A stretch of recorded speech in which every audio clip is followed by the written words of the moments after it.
The Mojave Desert stretches out like an endless sea of sand and rock, unforgiving under the relentless sun. Temperatures soar past 120 degrees by day and plummet below freezing at night. Wind howls through canyons, carrying fine dust that gets into everything: your gear, your lungs, your thoughts. It's a place where mirages play tricks on the eyes, and isolation presses in like a physical weight. Deep within this vast emptiness, in the restricted airspace surrounding the Nevada National Security Site, formerly the Nevada Test Site, lies a cluster of forgotten structures. Officially, they're remnants of support facilities from the atmospheric nuclear testing era of the 1950s and 60s. Over 100 above-ground detonations scarred this landscape, part of nearly 1,000 tests conducted here during the Cold War. The site was a hub of activity. Scientists, engineers, and military personnel bustling in makeshift towns like Mercury, with barracks, mess halls, and control bunkers dotted across the valleys. But by the early 1990s, with the Comprehensive Nuclear Test Ban Treaty on the horizon and the Soviet Union dissolved, many outlying support compounds were decommissioned. Budget cuts led to base realignments, and remote desert outposts were simply abandoned. Fences went up, signs warned of contamination, and the buildings were left to the elements. Concrete slabs cracked under the heat, roofs collapsed, and sand slowly reclaimed what man had built. One such facility, let's call it Outpost Delta for operational security, consisted of a small barracks complex, a motor pool, and observation towers. It housed rotational personnel monitoring test effects or providing security during the height of the program. After closure, it sat empty for decades, occasionally patrolled, but largely forgotten. That changed in 2018. Reports filtered up through channels. Unusual activity detected on satellite passes. Lights in windows that shouldn't have power. Vehicle tracks leading in but not out. Anomalous thermal signatures at night. Command deemed it worth investigating. Not enemy infiltration, something else. A joint special forces team from a Tier 1 unit was tasked with insertion. Observe, document, and report. No engagement unless threatened.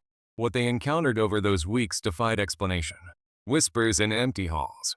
Footsteps echoing in barracks long stripped bare. Figures in Cold War-era uniforms glimpsed in the moonlight.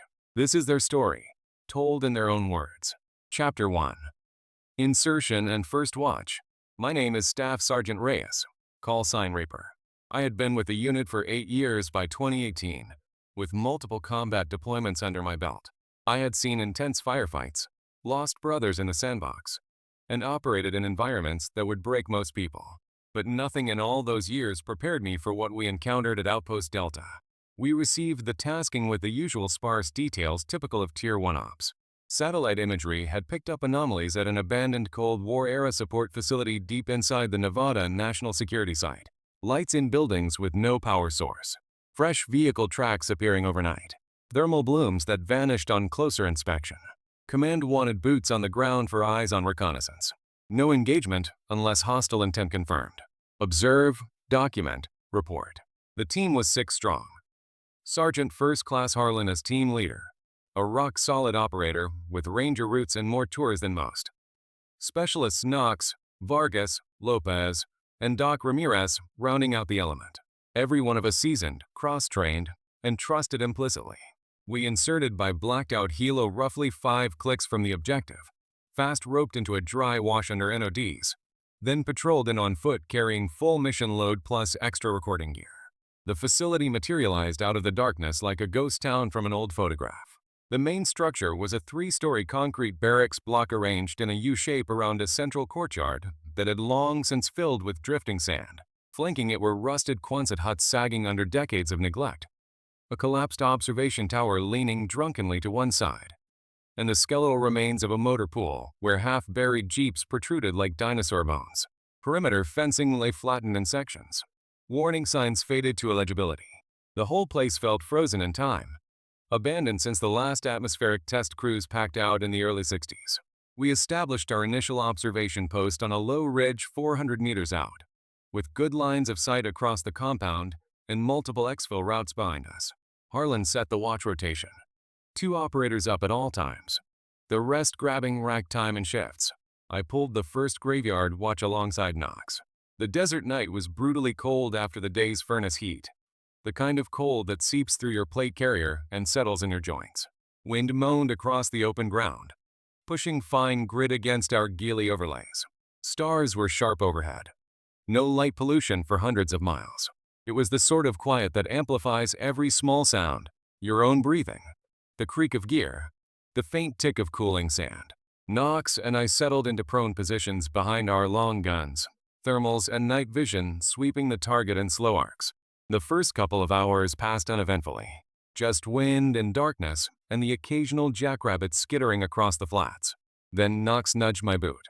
"Reaper, you copying that?" I paused my scan and listened.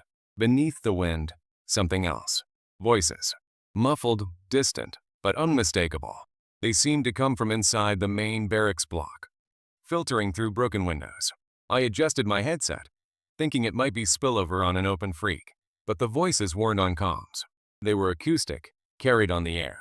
"Control, this is Echo 1. Radiation levels nominal after shot Humboldt."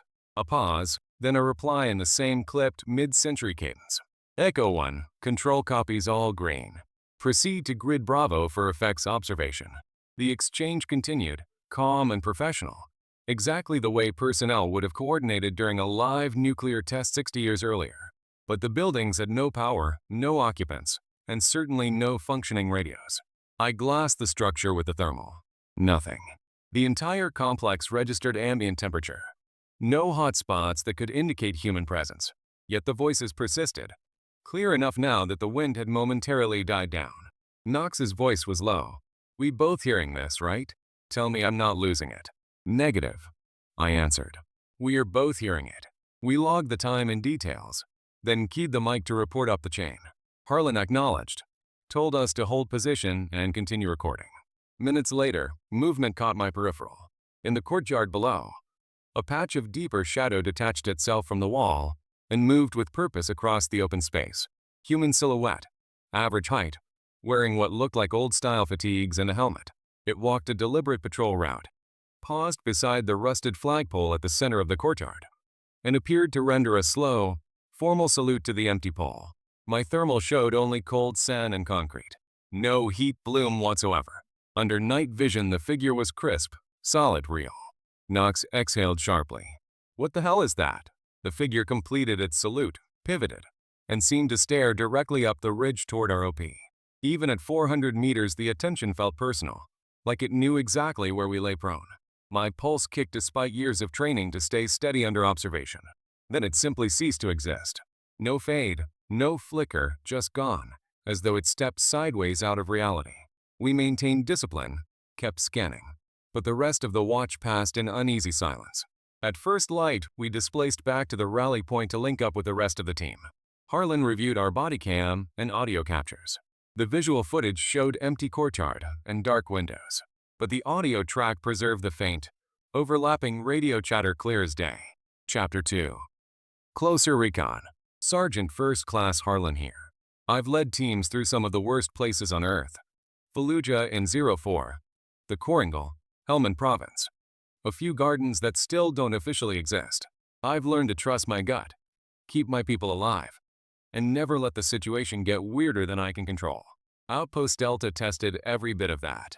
After Reyes and Knox came off that first watch with their report, I knew sitting on the ridge wasn't going to cut it. The audio captures were clean, old-school radio traffic that had no business being there. And the description of the figure in the courtyard matched across both operators. No embellishment, no discrepancy. These were solid men. Whatever was happening, we needed more than long-range optics. Day 2 brought a gift from the desert. A solid dust storm rolling in from the west just after midday. Visibility dropped to 50 meters, sometimes less. Perfect cover for a closer approach. We broke the OP, collapsed into a tight patrol formation, and moved down the reverse slope toward the compound. We came in through the motor pool first. Half a dozen old Willys Jeeps and a couple of Deuce and A half sat half buried in drifts. Canvas tops rotted away, windshield spider-webbed. Everything looked exactly like you'd expect after 60 years of neglect, except one Jeep. It sat apart from the others. Nose pointed toward the open desert like it was ready to roll out on convoy. No sand on the hood. No dust accumulation on the seats. Windshield clean. Vargas, Our breacher and the guy who notices details nobody else does stopped short. "Top, you seeing this?" I moved up beside him. The vehicle looked maintained. Tires weathered but holding air. Paint faded but not peeled. Even the chrome bumper had only surface rust. Lopez crouched by the driver's side. Keys are in the ignition. Fuel gauge reads 3/4. He popped the hood. Engine block was dry. No corrosion on the battery terminals. This thing could start with a jump. We circled it slow. Boot prints around the Jeep, fresh, deep enough to show tread pattern. Military soles, old pattern. But the tracks only circled the vehicle. They let in, looped a few times, then just stopped. No continuation toward the barracks or out to the perimeter road. Like whoever made them arrived. Walked around the Jeep a few times, and then vanished. Knox muttered under his breath. "That's not creepy at all." I told him to stow it. We had work to do. We pushed on to the main barracks block. The storm was still howling, giving us noise cover as we stacked on the nearest entrance. Door was heavy steel, long since warped, but the hinges moved without the screech I expected. Someone had oiled them. Inside, the air changed immediately, stale, colder than outside, carrying that particular smell of abandoned buildings. Dust, old paint, faint mildew. Our lights cut narrow tunnels through the gloom. The ground floor hallway ran the length of the U, doors opening into what had once been admin offices and supply rooms. Dust lay thick on the floor, inches deep in places, but down the center of the corridor ran a narrow path where the dust had been disturbed, swept aside by regular foot traffic. Reyes traced it with his muzzle. Single file. Same boot pattern as outside. We cleared room by room. Empty desks, overturned chairs, filing cabinets with drawers hanging open.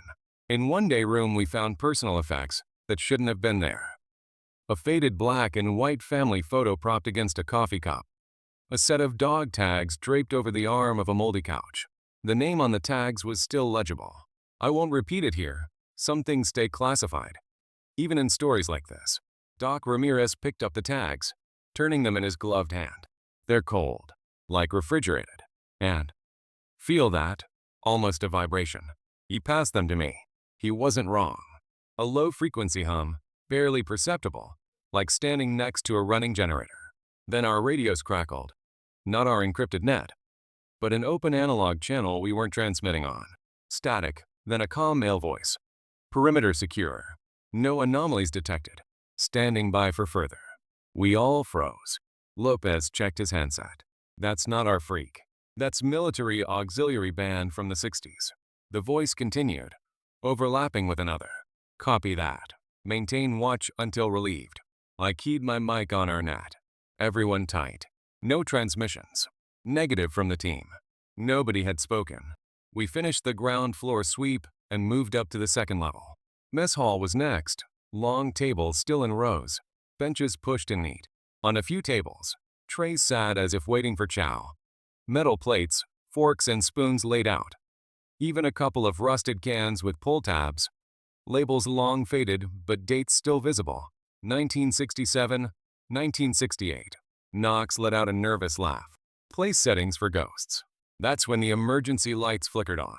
No grid power, no batteries, no generator running.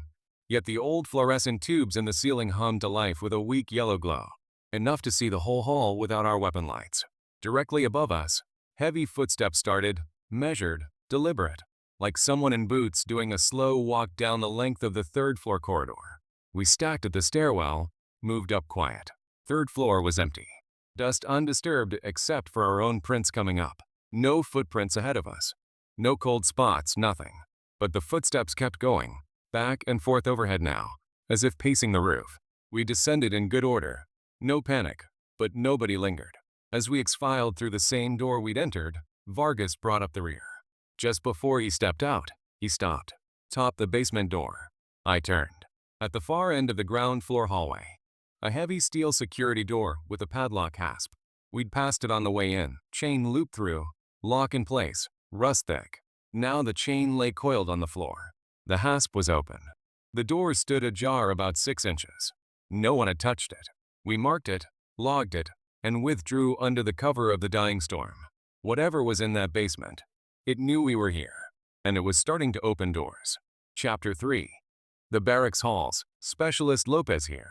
Calm specialist. The guy who keeps the team linked up no matter how deep in the weeds we get. I've run satellite bursts from mountaintops in Afghanistan, bounced signals off drones in the Sahel. Even jury-rigged a relay inside a sewer in Mosul. I live and breathe frequencies. But at Outpost Delta, the spectrum started talking back in ways no manual ever covered. By the third night, we had pulled back to a secondary hide in one of the outlying Quonset. Harlan wanted us closer to the compound for faster reaction, but still concealed. The hut was half collapsed, roof sagging, but it gave us hard cover and a straight shot across the courtyard to the main barracks windows. We bedded down in shifts, poncho liners over our kits to cut the cold. I had middle watch. Stars were out sharp, no moon, perfect for NVGs. Everything quiet except the usual wind scraping sand against corrugated metal. I was running a slow scan when the singing started. At first I thought it was bleed over on an open channel, some distant AM station riding atmospheric skip. But no, it was acoustic, coming from the direction of the main building. A low chorus of male voices, slow and deliberate. The kind of cadence you hear on a parade field, but dragged out like a dirge. The army goes rolling along. Not the upbeat version they play at graduations. This was mournful, almost funereal. Every note stretched and layered with others, until it sounded like dozens of men singing in loose unison.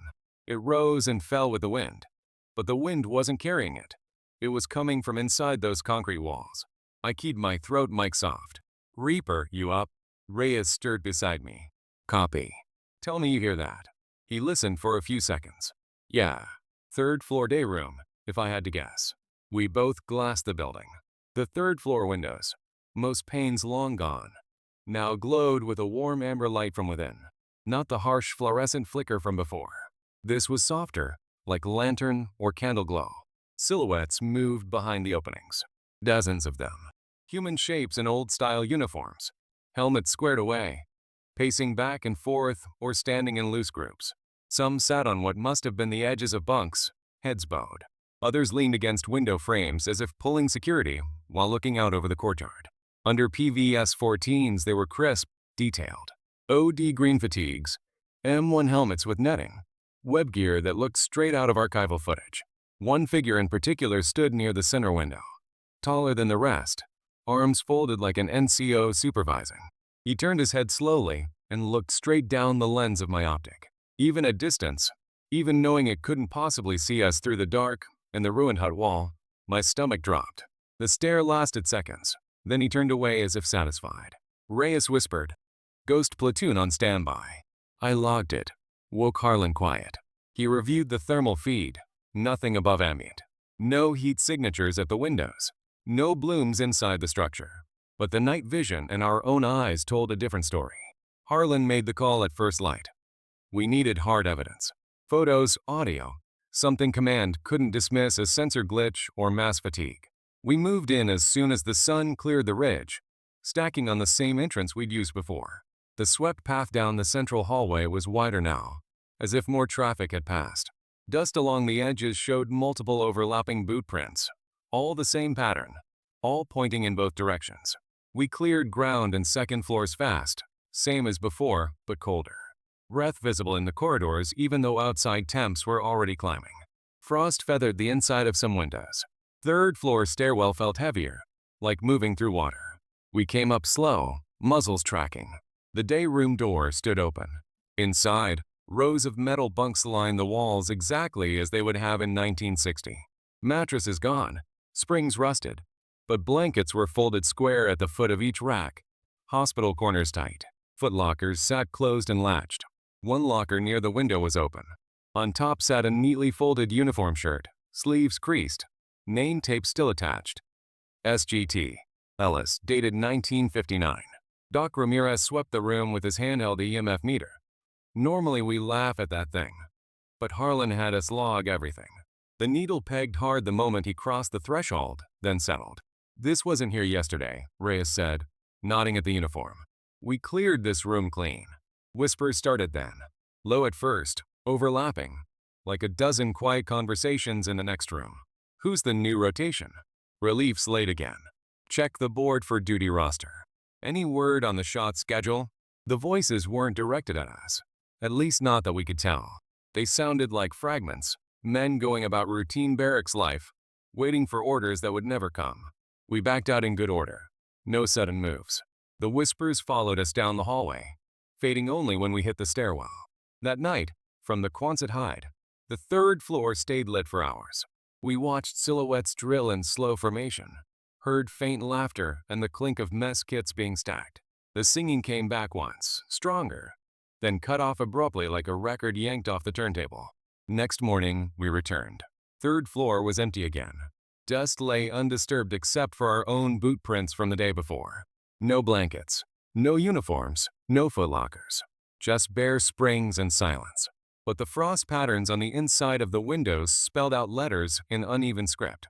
Blocky, deliberate. Welcome TO Delta.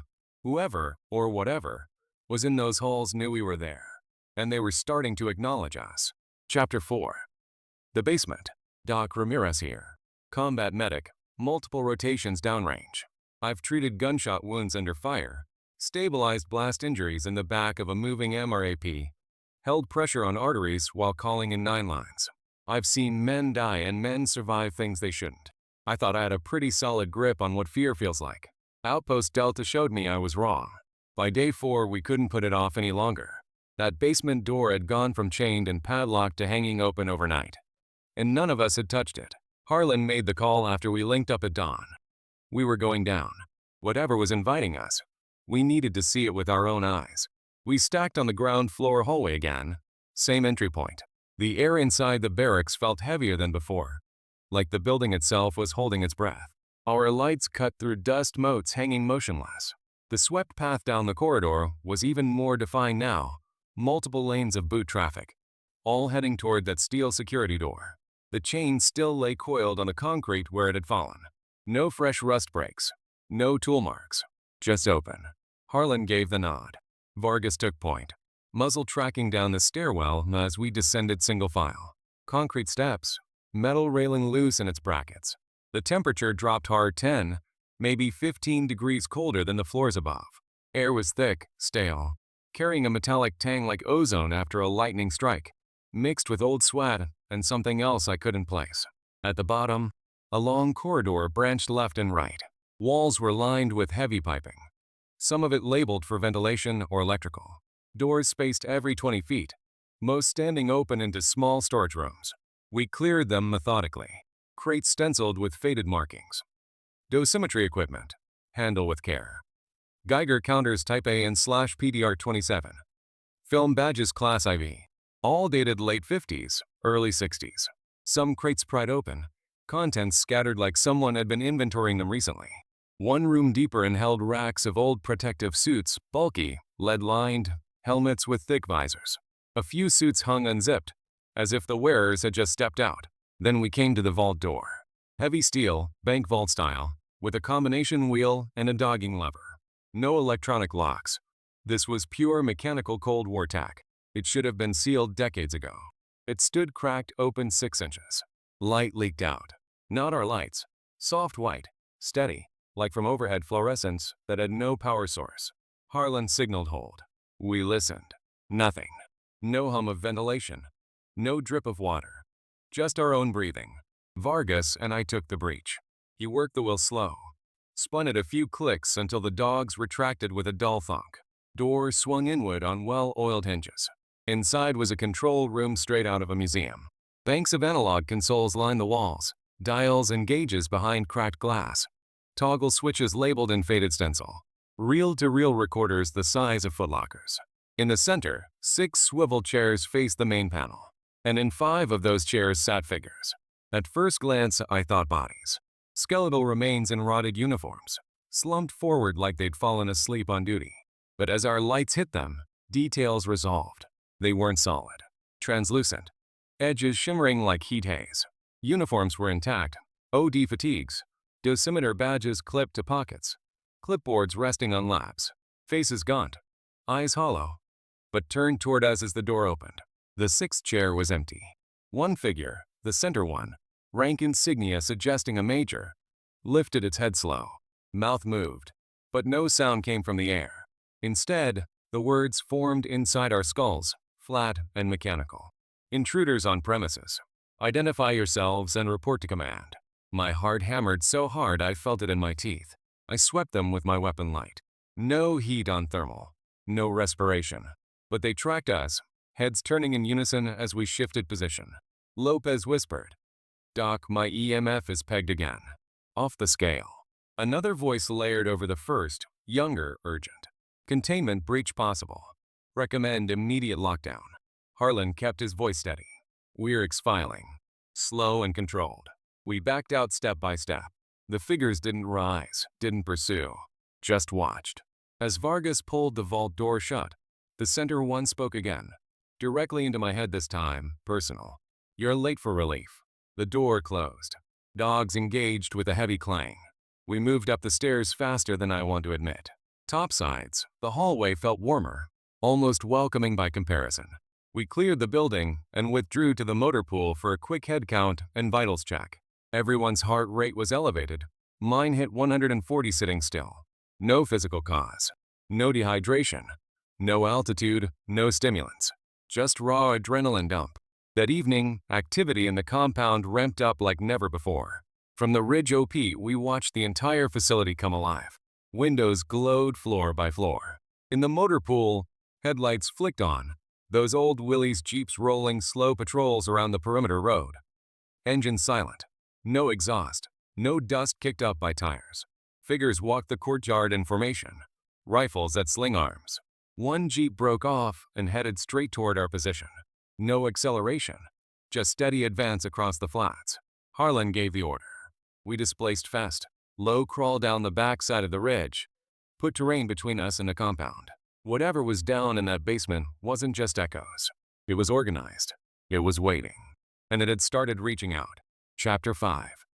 The tower. Specialist Knox here. Youngest on the team, but not green.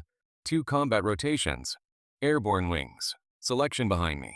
I've always been the guy who keeps things light when the pressure builds. Cracking a dark joke to bleed off tension. But after the basement, nobody was laughing anymore. Outpost Delta had us all on edge, jumping at shadows that turned out to be real. Night 5 brought something rare to the Mojave. A thunderstorm rolling in off the mountains. Black clouds stacked high, lightning stitching across the sky, wind whipping sand into a low haze. Harlan decided we needed elevation for better observation. The old watchtower on the edge of the compound, steel skeleton, half rusted through, platform swaying even in mild breeze, was the only structure giving us a full overhead view of the courtyard and all 3 floors of the barracks. We waited for a heavy rain band to hit, then moved fast under the noise cover. Ladder rungs were pitted and loose, but we climbed single file, rifles slung, boots careful. The platform at the top was maybe 15 feet square, graded floor, waist-high railing bent in places. Wind howled through the struts, rain lashing sideways. We set up prone along the edges. Tarps over our kits to keep optics dry, thermal scanning. Below us, the courtyard filled with activity the moment the storm peaked. Figures poured out of the barracks entrances. Platoon strength, maybe 40 or 50. Old uniforms, helmets, rifles carried at port arms. They formed up in perfect ranks despite the downpour, water streaming off them, but never soaking through. No footprints in the wet sand. An officer figure paced the front, barking orders we couldn't hear over the thunder, but somehow felt in our chests. Incoming test. All personnel shelter in place. Repeat, shelter in place. The formation executed a crisp about-face and marched back inside, dispersing floor by floor. Lights snapped on throughout the building, bright, steady, like the whole grid had been restored. Then the flash came. Not lightning. A silent, blinding white bloom from the north horizon. The direction of the old ground zeros. Brighter than any storm stroke, turning night to noon for 3 full seconds. No shockwave, no sound, but every dosimeter on our kit started clicking. Low-level spike. Nothing lethal, but undeniable. We shielded our eyes on instinct. When vision cleared, the courtyard was empty again. Lights out. Rain still falling, washing sand smooth. Harlan muttered. Residual from an old shot, or something we're playing. We didn't have time to debate. Vargas saw it first. Top contact high. We rolled slow. Behind Harlan, near the ladder hatch, stood a single figure. Tall, lean, in full Cold War gear, fatigues, web belt, Dosimeter badge clipped center chest. The badge glowed soft blue, pulsing like a heartbeat. Face was shadowed under the helmet rim, but the posture was alert, alive. It reached out one hand toward Harlan's shoulder, deliberate, almost gentle. Harlan spun fast, knife hand up, nothing there. Empty platform except us. But he hissed through his teeth and grabbed his upper arm. We pulled back his sleeve under red light. Frostbite pattern. 3 distinct finger-shaped burns. Skin white and blistered, cold to the touch despite the rain. Doc Ramirez worked fast. Warming pack, sterile wrap. 2nd degree at least. Happened in seconds. No one had touched him. No one human anyway. Lightning cracked overhead, illuminating the compound for a split second. In that strobe, every window in the barracks showed faces pressed to the glass. Dozens. Watching the tower. Watching us. Thunder rolled. When it faded, the clicking of our dosimeters kept going, slower now, but steady. Harlan gave the order. We're done here. Rappel down E and E to extraction rally. We clipped in, fast roped off the platform one by one, boots hitting sand hard. Didn't look back until we crested the far ridge. The tower stood empty in the rain, swaying slightly. But for a moment, under the next lightning flash, I swear I saw that same figure still up there, standing at the railing, one arm raised in salute. We put distance between us and Delta fast. Whatever lived in that place wasn't content to stay inside the wire anymore. Chapter 6. Night Terrors. Specialist Vargas here. Demolition expert. Breacher. The guy who makes doors when there aren't any. I've blown hinges in Fallujah, shaped charges on compounds in Syria, worked with enough high explosives to turn a city block into gravel. My hands are steady. They've always been steady. Until Delta started getting inside our heads. After the tower incident, we pulled back to a secondary observation point a full click out. Dug in shallow on a reverse slope with good sight lines, but enough terrain to break contact if needed. Harlan wasn't taking chances anymore. We went to 50% security. No more solo watches. Everyone within arm's reach. The storm had passed, leaving the desert air washed clean and brutally cold. Stars looked close enough to touch. Sleep came in short, reluctant shifts. And when it came, it hit all of us the same. I dreamed I was back in the basement control room, seated at one of those ancient consoles. Gauges glowed soft red, needles twitching. The translucent figures were there, but now they were solid, flesh and blood, faces tired, eyes bloodshot like they hadn't slept in weeks. They kept glancing at me, expectant. Vargas, you're late for watch. Shot schedules posted. Humboldt in 30 mics. I tried to stand, but my body wouldn't respond. Hands strapped to the chair arms with old web belts. Dosimeter on my chest clicked faster and faster. Skin started to itch, then burn. Blisters rising, hair falling out in clumps. Over the intercom, a calm voice counted down. T-1098. The horizon lit white through a tiny observation slit. No sound, just pressure building in my skull until I woke screaming. Not just me. Knox was thrashing under his poncho liner. Reyes bolt upright with his sidearm half drawn, eyes wide. Even Harlan was on his feet, scanning for threats that weren't there. Doc Ramirez moved fast between us, checking pupils, feeling pulses. Night terrors. All of us. Same time. Lopez found the scratches on my back when we did a quick kit check under red light. 3 parallel lines, deep enough to draw blood, raking from shoulder blade to kidney. Skin torn like claws. No wildlife out here big enough. No brush close enough to snag us in our bags. These are fresh, Doc said. Happened in the last hour. I hadn't felt a thing. Radios started acting up after that. Not our encrypted net.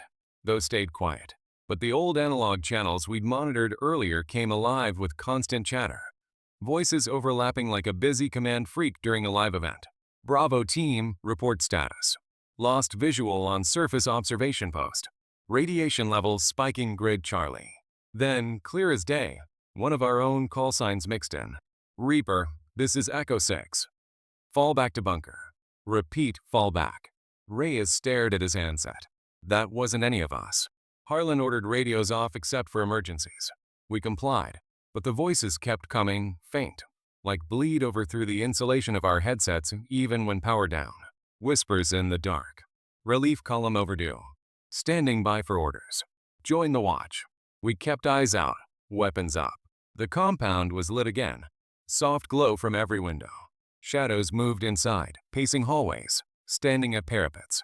Once, a group assembled in the courtyard. Heads turned toward our position like they were glassing us with binoculars we couldn't see. Knox's voice cracked when he reported it. They know exactly where we are. Final hours before extraction felt endless. Cold sank deeper than temperature alone. Breath hung visible long after it should have dissipated. Frost formed on rifle barrels even though we kept them under our kits. I caught myself nodding off once, jerked awake by Doc shaking me. "Stay with us, Vargas." No more sleep. We obeyed. Coffee tabs, movement, low conversation. Just enough to keep the dreams at bay. When the helo finally came in low and fast at first light, rotors thumping like a heartbeat, we moved to the PZ in bounding overwatch, expecting contact that never came. As we lifted off, I looked down one last time. The courtyard was full. Dozens of figures in formation, faces upturned. One stepped forward, raised a slow hand, not in threat, but in salute, or farewell. Then the desert swallowed them as we banked north. Some duties don't end when the orders stop coming, and some places won't let you leave. Chapter 7.